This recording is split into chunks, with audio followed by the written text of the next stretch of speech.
Hi friends, today we are going to learn about what is an object pooling.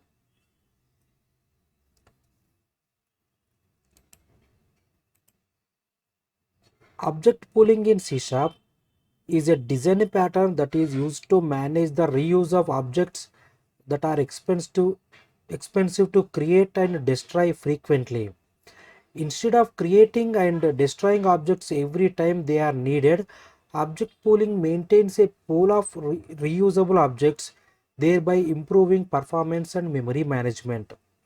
The idea behind object pooling is to maintain a collection of initialized objects, and when an object is needed, it is borrowed from the pool after use.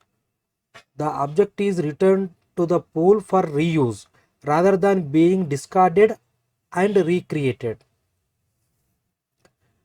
Why using object pooling?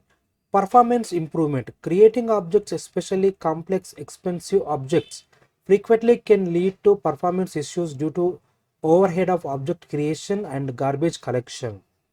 Object pooling reduces this overhead by reusing objects instead of recreating them. Memory management. Frequent object creation destruction can increase memory fragmentation.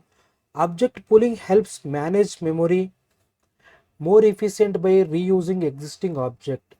Resource management.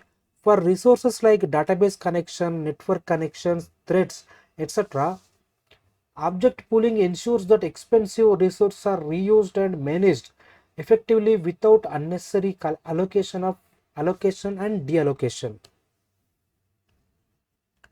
How does object pooling work?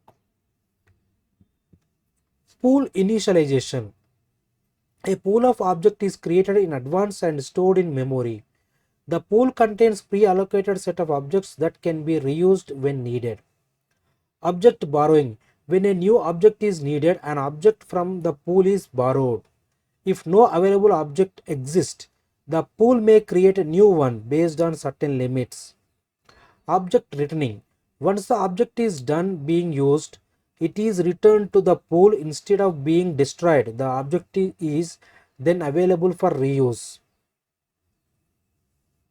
Pool size management. The pool typically has a maximum size to prevent it from consuming too much memory. When the pool reaches its limit, the new objects might not be created. The pool might shrink or expand dynamically. So friends, this is called object pooling. Thank you.